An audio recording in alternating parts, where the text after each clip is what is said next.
Hello guys, welcome back to the Alpha Commerce Academy. So आज हम आए हैं एक और क्वेश्चन पेपर के साथ असिस्टेंट प्रोफेसर का, जो कि यूपी में हुआ था। अगर आप असिस्टेंट प्रोफेसर की तैयारी कर रहे हैं या आप यूजीसी नेट की तैयारी कर रही हैं तो आपको ये पेपर क्या है सॉल्व करना चाहिए, क्योंकि इनसे आपको आइडिया आ जाएगा कि किस तरीके का जो ट्रेंड चल रहा है क्वेश्चंस का। एंड आपको न्यू क्वेश्चंस का पता लगेगा और एक क्या है यू नो पैटर्न का आपको पता लगेगा। सो चलिए आज हम ये क्वेश्चन पेपर सॉल्व करते हैं। So first question is with reference to the angle of incidence which of the following statement is correct.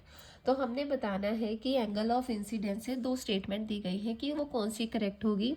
Basically angle of incidence वहाँ पे बनता है जहाँ पे आपका sales curve and cost curve meet करता है। ओके, तो वो एंगल आपका होता है, वो पॉइंट आपका होता है angle of incidence.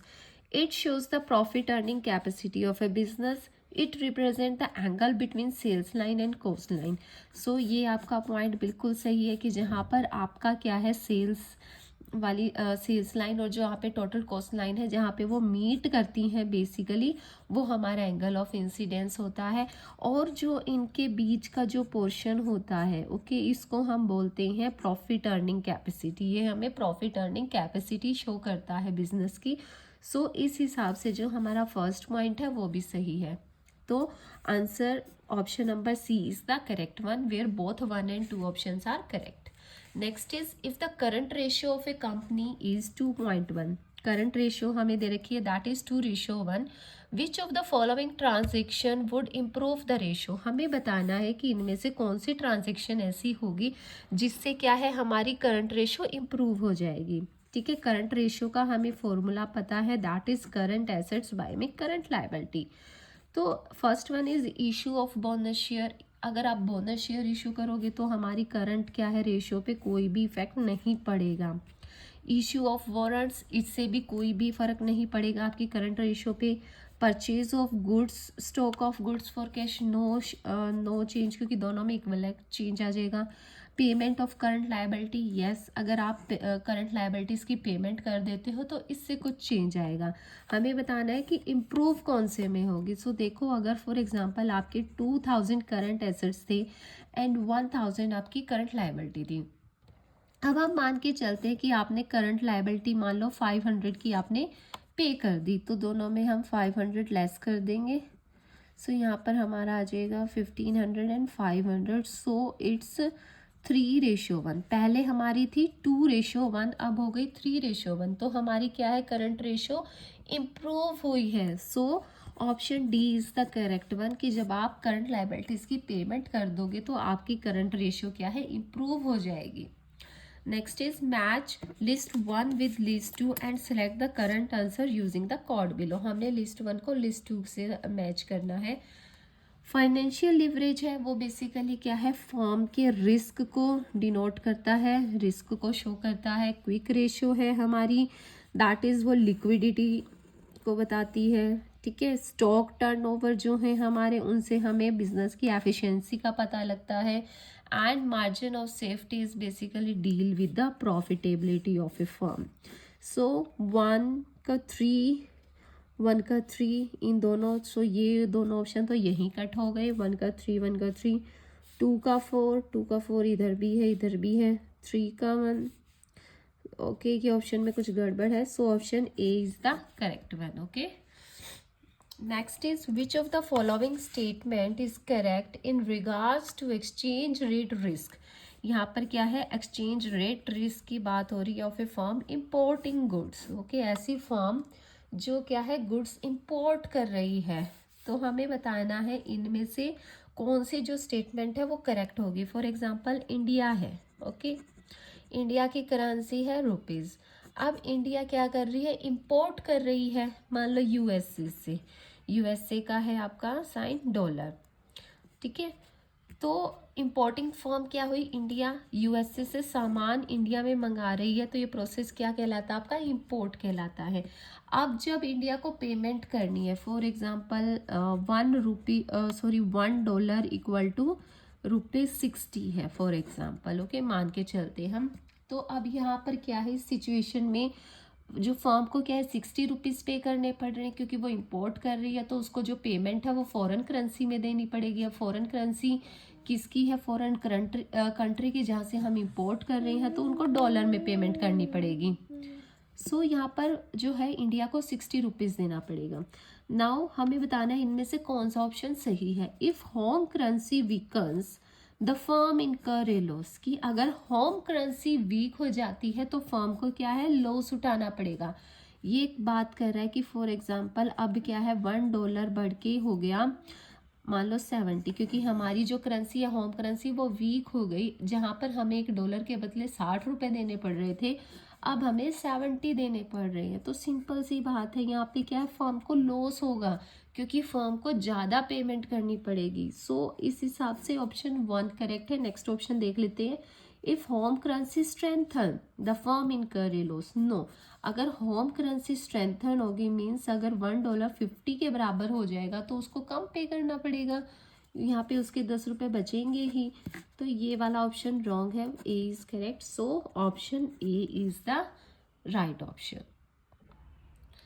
Our next question is, if the sales and PV ratio of a firm are rupees 100 and 80%, आपको sales given है and आपको PV ratio given है that is 80% respectively, and the amount of interest paid is rupees 400, then the operating leverage of the firm is, आपको निकालना है operating leverage क्या है firm का, कि अगर आपको सेल गिवन है, PV रेशियो गिवन है एंड आपको इंटरेस्ट गिवन है। So degree of operating leverage का बेसिकली हमारे पास फॉर्मूला होता है, दैट इज कंट्रीब्यूशन बाय में EBIT, that is earning before interest and tax. Okay, और कंट्रीब्यूशन अगर हमने निकालना है तो कंट्रीब्यूशन का फॉर्मूला होता है, जब हम सेल्स को PV रेशियो से मल्टीप्लाई कर देंगे तो हमारा कंट्रीब्यूशन आ जाएगा, that is 1000 multiply by 80%, that is, तो हमारे पास आंसर आ जाएगा 800 आपका कंट्रीब्यूशन आ गया।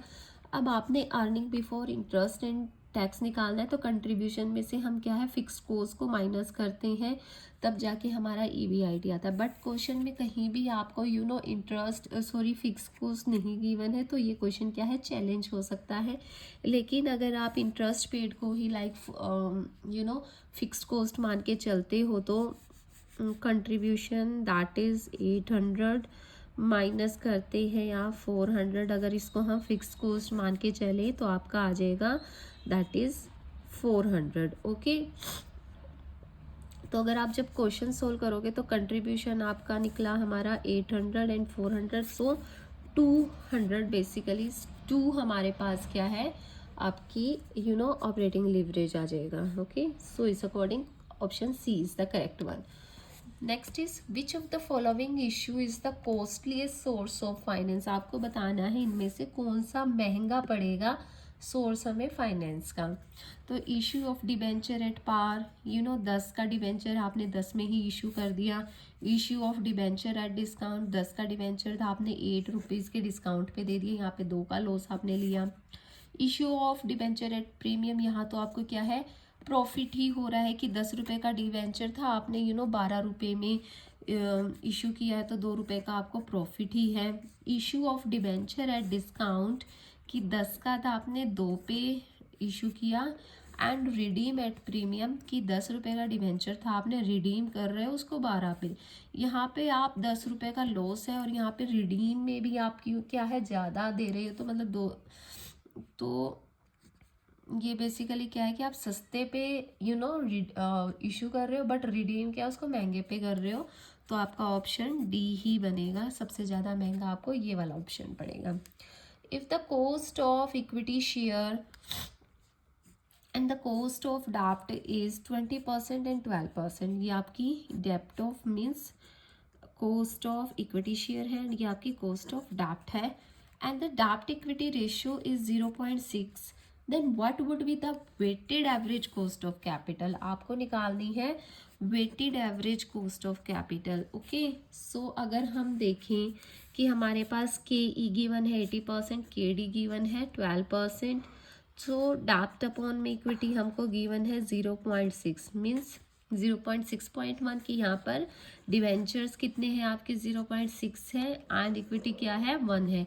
तो आपने weighted average cost of capital निकालनी है, तो उसके लिए आपको वेटेड कॉस्ट भी चाहिए होगी इक्विटी की एंड डिबेंचर्स की भी। तो अगर हम देखें कि फॉर एग्ज़ाम्पल क्या बोलते हैं, अगर हम इसको मान लें कि दैट इज़ कि अगर इसको इक्वलाइज करके लिखें तो आपका ये बन जाएगा कि जहाँ पर आपके पास क्या है, जो डेप्ट है वो 0.6 एंड इक्विटी क्या है आपका 1 है। ओके, यही सेम चीज़ को मैंने इस तरीके से लिख दिया, ये आपकी कॉस्ट ऑफ इक्विटी, ये आपकी कॉस्ट ऑफ डिबेंचर्स। तो अगर हम weighted average cost of capital निकालेंगे तो वो आपकी बनेगी 20 इंटू 1 में 1.6, ये आपकी कॉस्ट ऑफ इक्विटी, प्लस करेंगे हम डिबेंचर्स की, दैट इज़ 12 इंटू 0.6 में 1.6। ओके, पूरा इस तरीके से बनेगा। तो ये आपका आ जाएगा 12.5 प्लस 4.5। ओके, सो बेसिकली आपका आंसर नियर अबाउट आता है 17 के अकॉर्डिंग, बट यहाँ पर कोई भी ऑप्शन नहीं है, तो आप ये क्वेश्चन को चैलेंज भी कर सकते हैं। तो अगर इसके ही नियर अबाउट हमने आंसर बताना है तो हम 18.1 बताएंगे। Next is which of the following is correct in regards to hedging, कि इनमें से कौन सा ऑप्शन जो है हैजिंग के करेक्ट है रिगार्ड्स में।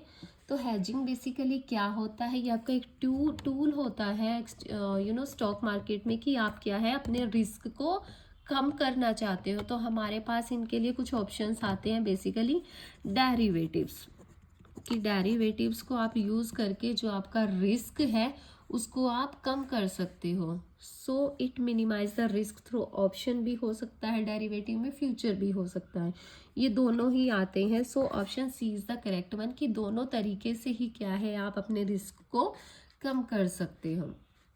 नेक्स्ट है with reference to capital asset pricing model, that is CAPM, which of the following is correct. It is a 1 factor model, it is a 2 factor model. जो CAPM है basically ये आपका 1 factor model है जिसमें एक ही factor आता है, that is beta. So option A is the correct one. Next is which of the following theories of leadership assumes leader are made rather than more, कि leader क्या है वो बनते हैं बजाय के बोर्न होने के। तो हमारे पास एक थ्योरी आई थी बेसिकली लीडरशिप की, great man theory. Great man theory क्या बोलती है कि leaders are born by birth, कि जो लीडर्स होते हैं वो बाय बोर्न ही उनके अंदर क्वालिटीज़ होती हैं कि वो लीडरशिप क्वालिटीज़ लेके ही पैदा होते हैं। तो इस थ्योरी को कॉन्ट्राडिक्ट करने के लिए हमारे पास आई थी ट्रेड थ्योरी, जिसने ये कहा था कि अगर आपके पास कुछ ट्रेड्स हैं, क्वालिटीज़ हैं, अगर आप वो ट्रेड्स को हासिल कर लेते हो तो आप भी क्या है एक अच्छे लीडर बन सकते हो। So option A is the correct one. इसी ने बोला था कि leaders are made rather than born. Next is question number 11, theories of learning describe how managers can facilitate. ये HRM का क्वेश्चन है बेसिकली। थ्योरीज ऑफ लर्निंग थी कि हम अपने एम्प्लॉयज़ को किस तरीके से एडवांसमेंट सिखा सकते हैं या उनको आगे बढ़ा सकते हैं। तो वो लर्निंग की थ्योरीज काफ़ी सारी हमारे पास हैं। So option A is the correct one, कि ये एम्प्लॉय लर्निंग से रिलेटेड है। स्टूडेंट्स का यहाँ कोई लेना देना नहीं है, एग्जाम कस्टमर्स का भी नहीं। सो this is basically dealt with the employee learning. Now the next question is our personality shapes. Okay, so basically ये क्वेश्चन क्या है आपका थोड़ा सा सब्जेक्टिव है, और अगर आप पर्सनैलिटी की जब डेफिनेशन देखेंगे तो उसमें यही है कि हमारी जो पर्सनैलिटी है वो हमारे बिहेवियर को बनाती है, शेप्स करती है। So according to that option B should be correct one. Next is who coined the word post crop to indicate the functions of management. This is the question। ये third जो paper है assistant professor का, तीसरी state का मैं solve कर रही हूँ, और ये जो क्वेश्चन है मुझे हर एक पेपर में मिला है। So you can mark it as important question. हर पेपर में, तीनों पेपर में मुझे ये क्वेश्चन मिला है। So option B is the correct one. Luther Gulick थे जिन्होंने ये टर्म को इंडिकेट किया था, इन्होंने ये टर्म दी थी। Next is 360 degree of performance appraisal. ये क्वेश्चन भी क्या है, मुझे तीसरी बार मिल रहा है तीनों पेपर में। अगर आप हरियाणा का देखेंगे असिस्टेंट प्रोफेसर का या पंजाब के असिस्टेंट प्रोफेसर का देखेंगे तो दोनों में आपको ये क्वेश्चन मिलेगा। तो ये 360 डिग्री ऑफ परफॉर्मेंस अप्रेजल है, ये मेथड है किसकी इवैल्यूएशन करने का, बेसिकली ये एम्प्लॉय की परफॉर्मेंस को इवैल्यूएट करने का है। 360 डिग्री ऑफ परफॉर्मेंस में हम क्या करते हैं, उसका ओवरऑल अप्रेजल करते हैं, परफॉर्मेंस अप्रेजल करते हैं। उसके पीयर से भी पूछा जाता है, उसके मैनेजर से भी पूछा जाता है, उसके जो सबॉर्डिनेट है उनसे भी पूछा जाता है। Next is with reference to the formal organisation. Formal organisation कौन सी होती है, जिसमें क्या है सारा आपका सिस्टम क्या है वेल डिफाइंड होता है, आपका जो फ्लो रहेगा इंफॉर्मेशन का, कम्युनिकेशन रहेगा, जो सब प्री डिसाइडेड होता है और उसी के अकॉर्डिंग ही काम चलता है। अगर बोला जाता है कि ए बी को कमांड देगा तो ए बी को ही कमांड देगा, बी को सी पर्सन आके कमांड नहीं दे सकता। That is formal organisation. तो हमें बताना है इसके रिगार्डिंग कौन सी हमारी जो टर्म है वो करेक्ट है।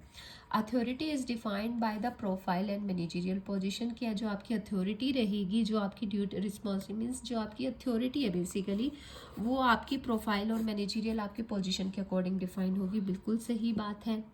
Next is communication flow through the hierarchy. Yes, communication जो है आपका हायरार्की के थ्रू ही फ्लो होगा। फॉर एग्जांपल ए बी को कमांड देगा, बी सी को कमांड देगा, तो ये वेल डिफाइंड है। सी ए के पास डायरेक्ट नहीं जा सकता, सी को पहले बी के पास जाना पड़ेगा, देन बी क्या है फिर ए के पास जाएगा। So both 1 and 2 options are the correct one. Next is which of the following statement is correct with regards to span of control। span of control basically क्या है कि एक जो मैनेजर है वो कितने पर्सन्स को कंट्रोल करेगा। So first one is narrow span of control give rise to a full organisational structure. Narrow का मतलब है कि एक जो मैनेजर है वो एक ही पर्सन को, एक ही एम्प्लॉय को कंट्रोल करेगा। ओके तो ये इस तरीके से क्या हो जाएगा, हमारा जो ऑर्गेनाइजेशन स्ट्रक्चर है वो बढ़ जाएगा, क्योंकि यहाँ पे एक पर्सन एक को ही कंट्रोल कर रहा है, दूसरा दूसरे को करेगा, तो हमारा ऑर्गेनाइजेशन बेसिकली फ्लैट हो जाएगा, बढ़ जाएगा। Second is wide span of control. Wide span of control, span of control means एक जो है वो 5-6 बंदों को एक साथ कंट्रोल कर रहा है, तो इसमें क्या होगा, हमारा फैल जाएगा। Okay so wide span of control gives to a flat organisation structure, हमारा फैल जाएगा। So option both 1 and 2 are the correct one. Next is भी app can be used by anyone who has. भी मैप कोई भी use कर सकता है जिसके पास क्या एक वैलिड बैंक अकाउंट हो, एक मोबाइल नंबर हो और एक डेबिट कार्ड हो। So all of the above is the correct one. Next is assets which have remained NPA. NPA is non performing assets, कि बैंक में फॉर एग्जांपल किसी ने लोन लिया है और वो उसको रीपे नहीं कर रहा है, तो बैंक उसको टर्म दे देती है नॉन परफॉर्मिंग एसेट्स। फॉर इसकी कुछ कैटेगरीज होती हैं, स्टैंडर्ड एसेट्स, सब standard assets, doubtful assets and loss assets. Okay तो ये 4 कैटेगरी बेसिकली होती हैं for a period less than और इक्वल टू 12 मंथ्स। सो जो फर्स्ट कैटेगरी की बात कर रहा है ये कि वो 12 महीने या 12 महीने से कम में क्या है, सो उसको हम बोलते हैं सब स्टैंडर्ड एसेट्स। ओके इसके बाद जो आती है हमारी स्टैंडर्ड एसेट्स आती हैं, देन हमारी डाउटफुल एसेट आती है, और लास्ट में जब बैंक को यूँ लग जाता है कि भाई यहाँ से तो पैसा आना ही नहीं है, तो वो उसको लॉस एसेट घोषित कर देता है। हमारा नेक्स्ट क्वेश्चन है question number 19, that is credit control is an important tool for. Credit control basically क्या है, जो हमारा आरबीआई है उसकी एक पॉलिसी है दैट इज मॉनेटरी पॉलिसी। उसमें ये टर्म आती है कि एक कमर्शियल बैंक है जो वो फर्दर कितना लोन प्रोवाइड कर सकता है। So this is dealt with the monetary policy.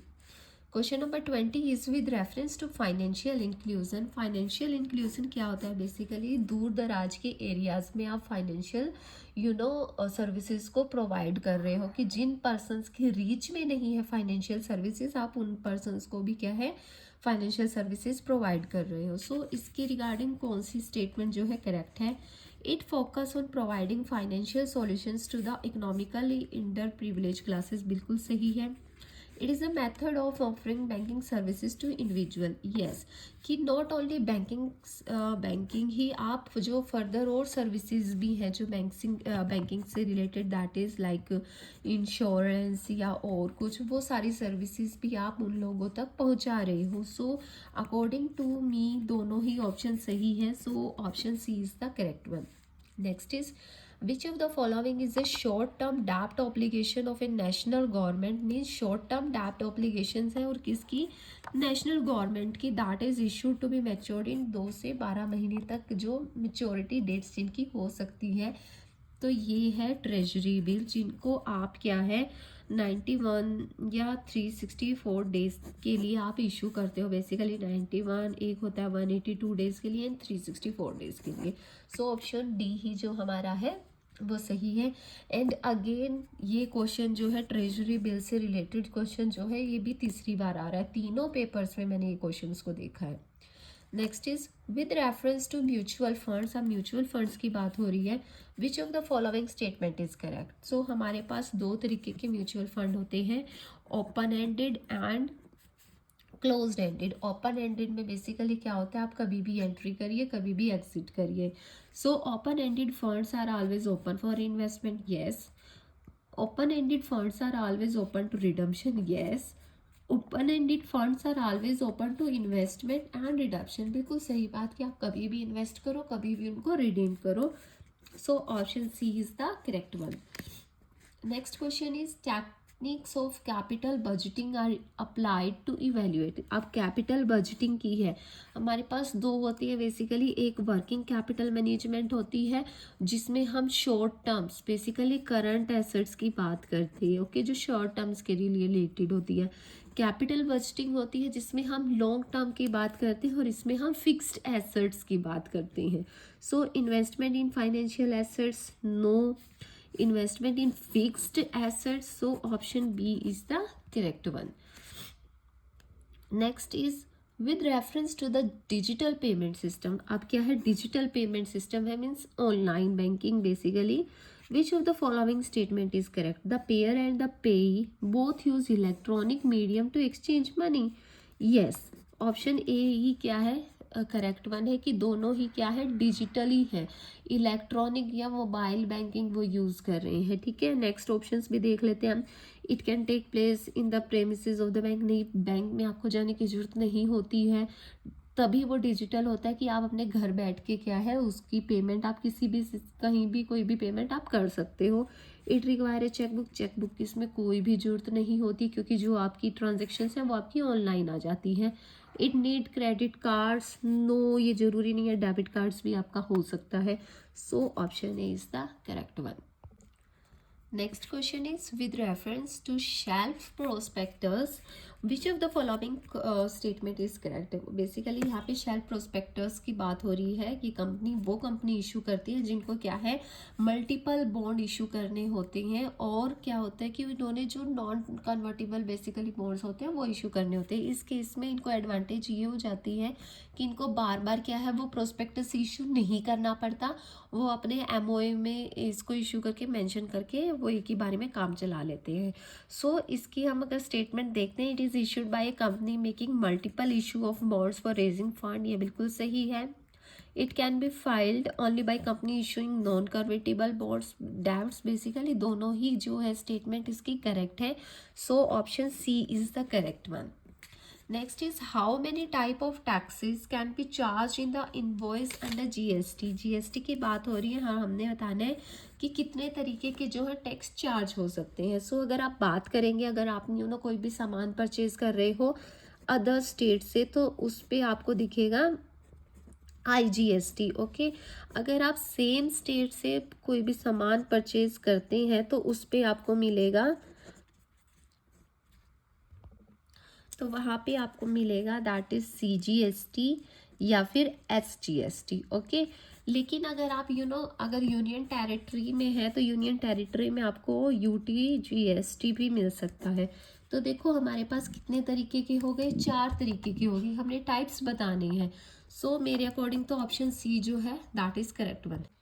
Next is ordinary resolution. Ordinary resolution की बात हो रही है तो ये क्वेश्चन है बेसिकली आपका कंपनी लॉ से रिलेटेड कि ऑर्डनरी रेजोल्यूशंस कहाँ पर रिक्वायर्ड होता है। तो ऑर्डनरी रेजोल्यूशन अगर आप इनमें से देखेंगे तो ओनली इस केस में क्या है रिक्वायर्ड है, बाकी केसेस में आपको स्पेशल रेजोल्यूशन पास करना पड़ता है। सो अल्ट्रेशन ऑफ ऑथराइज्ड कैपिटल, अगर आप कुछ अल्ट्रेशन करना चाहते हैं ऑथराइज्ड कैपिटल में तो आप ऑर्डनरी रेजोल्यूशन पास कर सकते हैं। लेकिन बाकियों में क्या है, आपको कोई चेंज रजिस्टर्ड ऑफिस में चेंज करना है या रिड्यूस करनी है शेयर कैपिटल या फिर अल्टर द ऑब्जेक्टिव क्लॉज, तो इनके लिए आपको क्या है स्पेशल रेजोल्यूशन पास करना पड़ता है।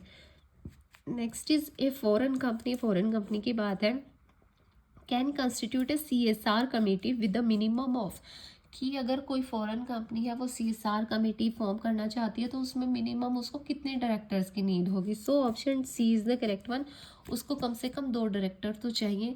अगेन CSR जो है इट्स अ इम्पॉर्टेंट टॉपिक जो मुझे तीनों पेपर्स में मिला है। Next is the principle of caveat emptor is govern by which of the following act. हमने बताना है कौन सी एक्ट के अकॉर्डिंग ये गवर्न होता है। तो कैविएट एम्प्टर का मतलब है basically let the buyer beware, कि आप जो है बायर को, जो कस्टमर है आपका, उसको पूरी इंफॉर्मेशन प्रोवाइड करो। सो ये डील करता है सेल्स ऑफ गुड्स एक्ट्स 1930 के according. Next is question number 30.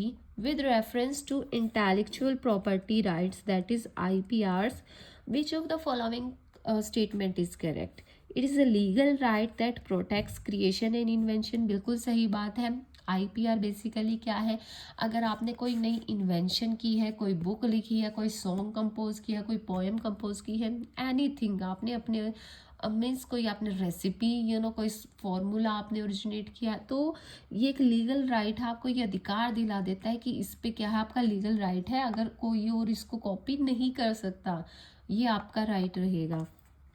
Next is it include patents, copyright and trademarks. बिल्कुल सही बात है, इनमें हम ट्रेडमार्क भी, कोई आपने कोई डिज़ाइन बनाया है, कोई पेटेंट आपने कोई नया प्रोडक्ट बनाया है, ठीक है, कोई बुक लिखी है, तो ये सारी चीज़ें इसमें इंक्लूड होती हैं। So option C is the correct one, that is both 1 and 2। Next is question number 31. The bailment of goods as a security for payment of debt or performance of a promissory is called, means कोई आप goods को गिरवी रख रहे हैं कि आपने कोई पैसा रिटर्न करना है, कि सिक्योरिटी या कोई प्रॉमिस आपने फुलफिल करना है, तो उसको हम क्या बोलते हैं, उसको बेसिकली सिंपल क्वेश्चन है प्लेज बोलते हैं। जब आप कोई चीज़ गिरवी रखते हो और उसके बदले में कोई डेप्ट या पैसा उठाते हो। Next is which of the following investment और पेमेंट इज नॉट, इस वर्ड पे फोकस कीजिएगा, नॉट है, not eligible for deduction under section 80C की हम बात करते हैं।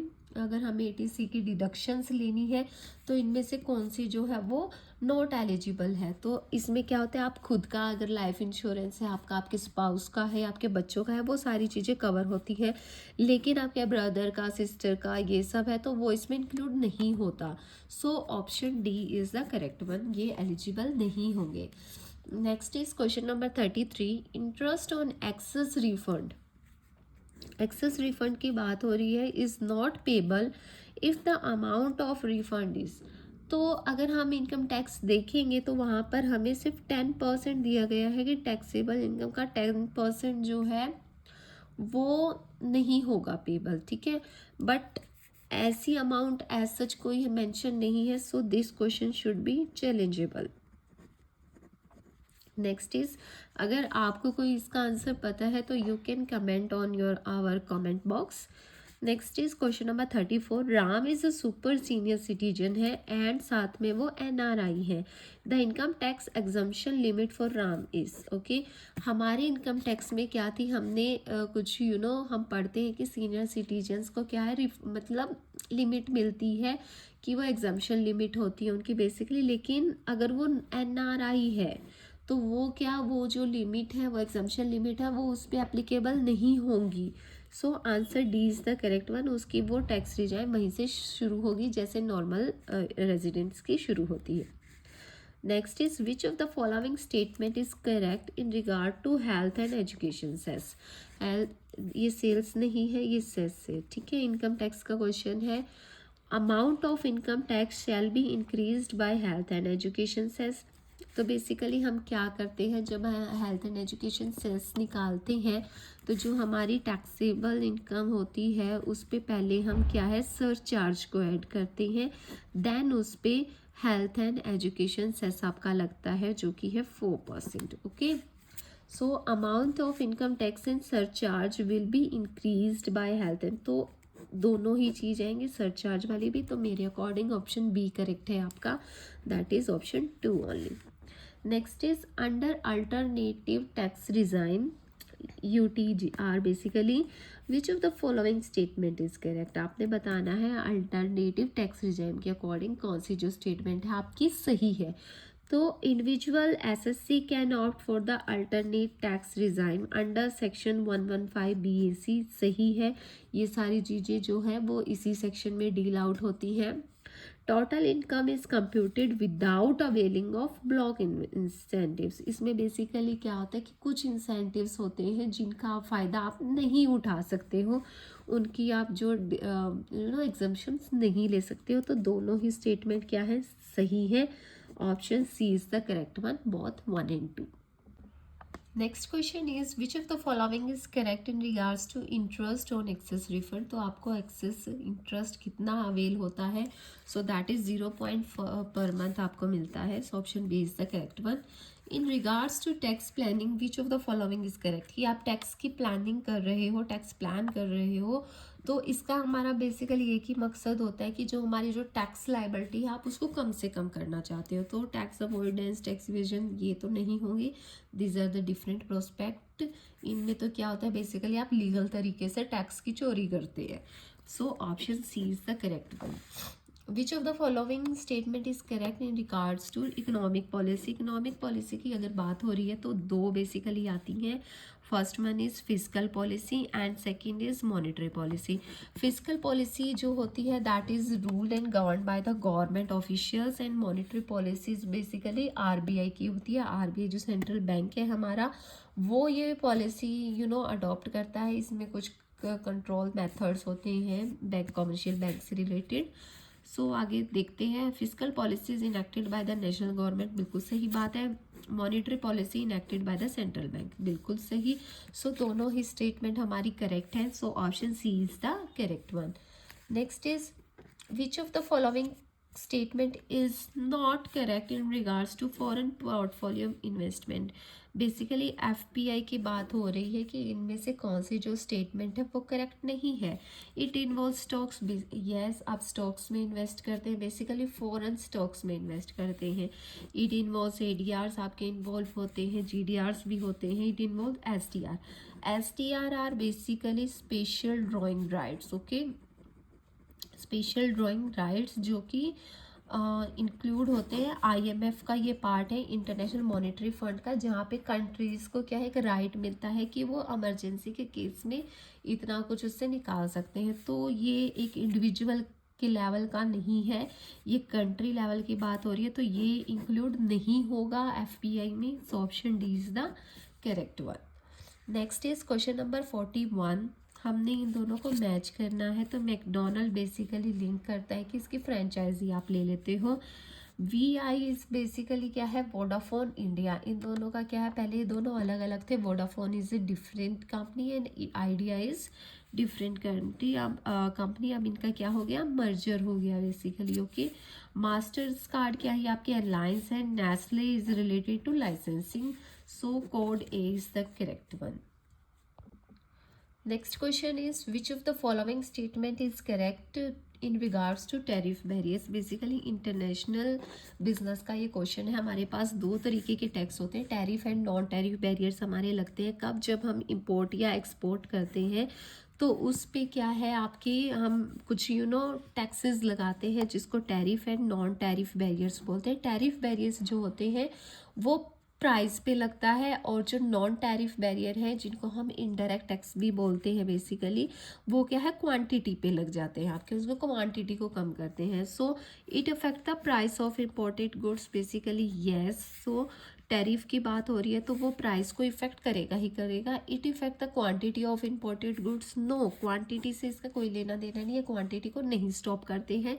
ये नॉन टैरिफ बैरियर में आता है. बेसिकली आप एक प्रोडक्ट की मान लो 100 यूनिट ही इम्पोर्ट या एक्सपोर्ट कर सकते हो, तो ये सब चीज़ें किस में आती है, आपकी नॉन टैरिफ बैरियर्स में आती है. So option A is the correct one. Next is with reference to balance of payment which of the following statement is correct.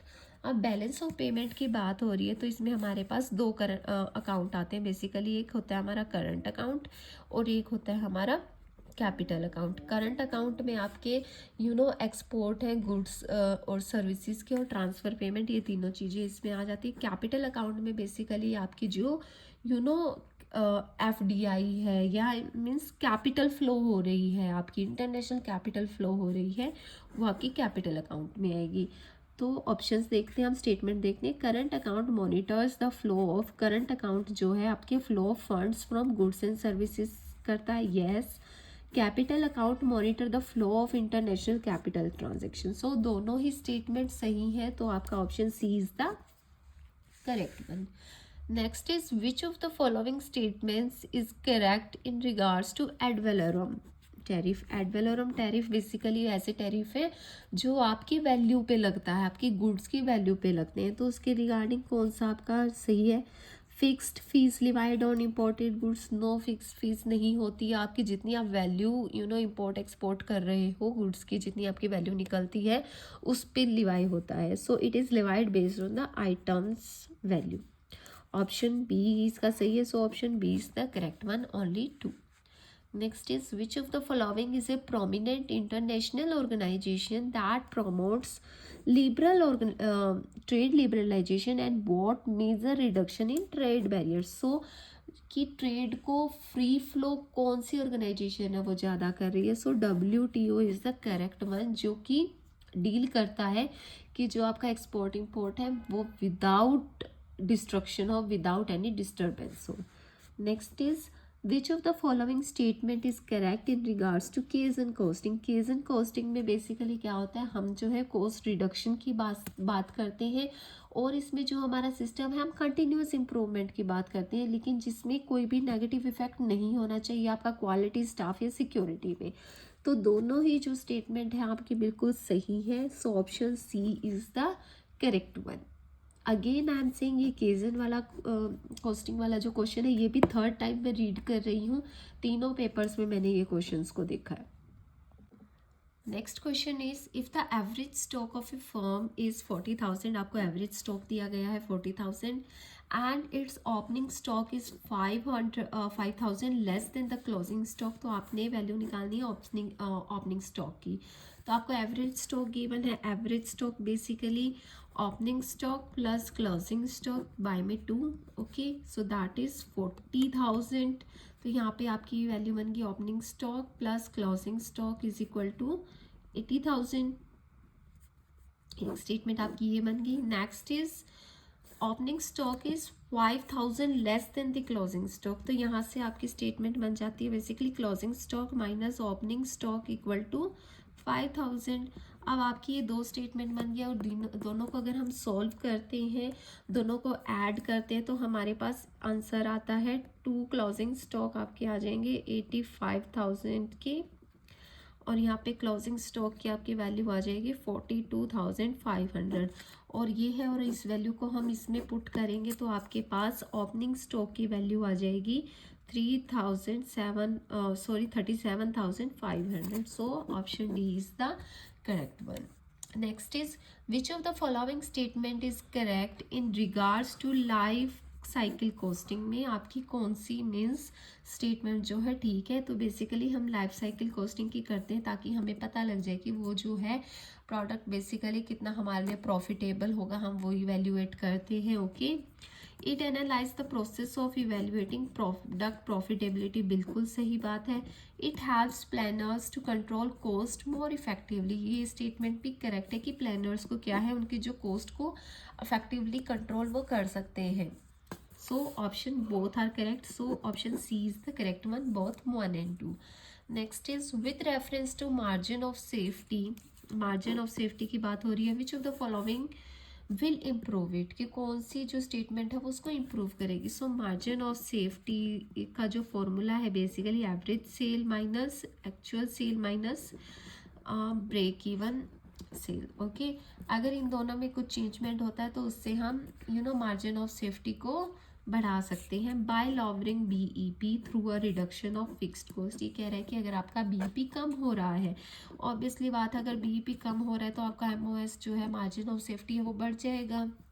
Bye adopting a better profitable product means आप जो product mix है वो बहुत अच्छा मतलब use करें कि जिसकी वजह से क्या है आपकी सेल भी इंक्रीज हो सकती है। अगर सेल इंक्रीज होगी मीन्स आपके फिक्स मतलब जो और चार्जेस हैं, आपकी ब्रेक इवन सेल्स पॉइंट भी आ जाएगा, वो कम हो जाएंगे। सो ऑप्शन दोनों ही हमारे क्या है, करेक्ट है। So option C is the correct one. दोनों तरीके से ही क्या है, आप मार्जिन ऑफ सेफ्टी को बढ़ा सकते हैं। मोनोपोलिस्टिक में charge higher price to maximise profit under which of the following condition.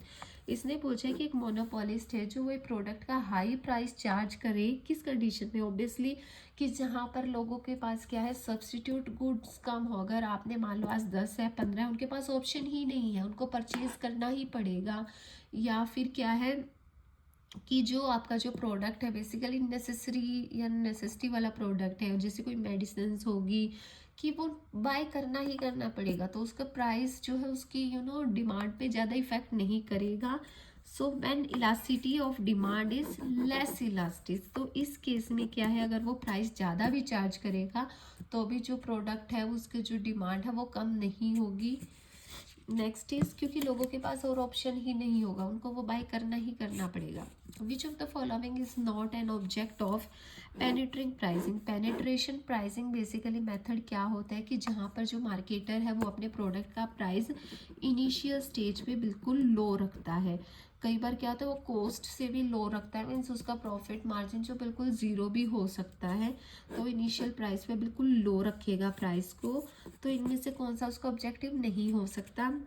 नीचे से देखते हैं, to maximise short term profit, obviously ये उसका ऑब्जेक्टिव हो सकता है कि छोटे मोटे प्रॉफिट वो कमा ले। टू अट्रैक्ट कस्टमर, बिल्कुल मार्केट शेयर को इंक्रीज करने के लिए। To determine maximise sale volume, ये इसका ऑब्जेक्टिव नहीं हो सकता क्योंकि सेल अभी उसका इतना टारगेट नहीं है, वो बाद में उसकी बढ़ेगी।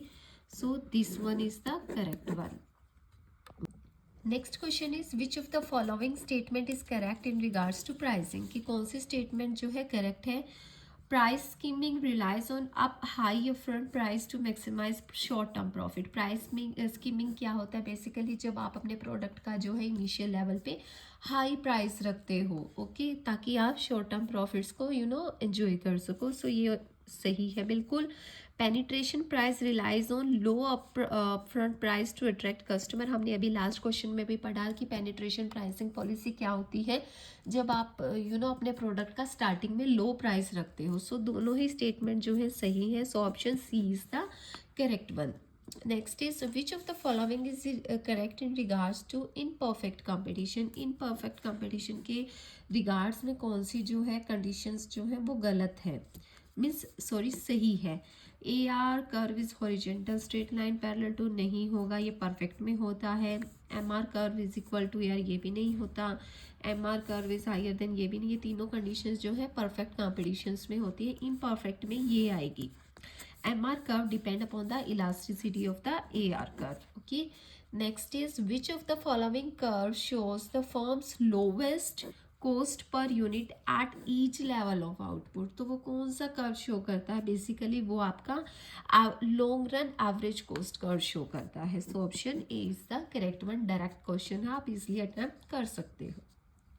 Next is average cost curve falls. Average cost curve जो है आपकी कहाँ फॉल करती है, वो वहाँ फॉल करती है जब आपका क्या होता है, एमसी कर्व जो होता है आपका लेस होता है एसी कर्व से। ओके, वहाँ पर आप बोलते हो कि ये हमारा एवरेज कोस्ट कर्व आपका फॉल करेगा when the MC curve is less than the average cost. So option A is the correct one.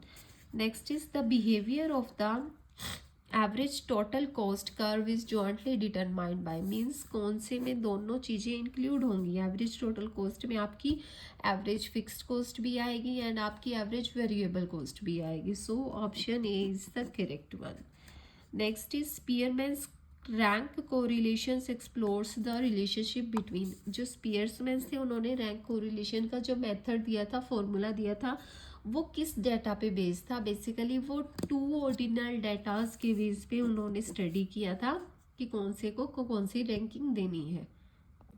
Next question is which of the following is related to the positive association of attributes. Means कि अगर positive association है, means एक में change हो रहा है तो दूसरे में भी वैसा ही चेंज हो रहा है, एक डाउन हो रहा है तो दूसरा जो ऑप्शन है वो भी डाउन हो रहा है। तो इनमें से कौन सा है जिसमें पॉजिटिव रिलेशनशिप शो किया गया है? देखो, हेल्थ एंड हाइजीनिक। बेसिकली अगर आप हाइजीनिक को सही रखोगे तो आपकी हेल्थ भी सही होगी।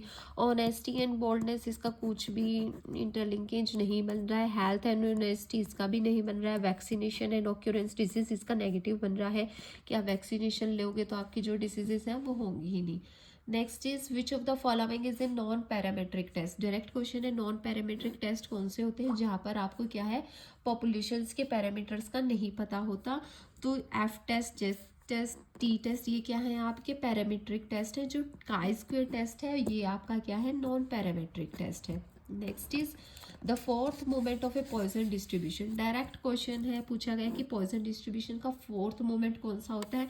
Option B is the correct one, that is M+3M square. अगर आपने पढ़ा है, आपको याद है तो ही आप इस क्वेश्चन को अटैम्प्ट कर सकते हैं, अदरवाइज नहीं।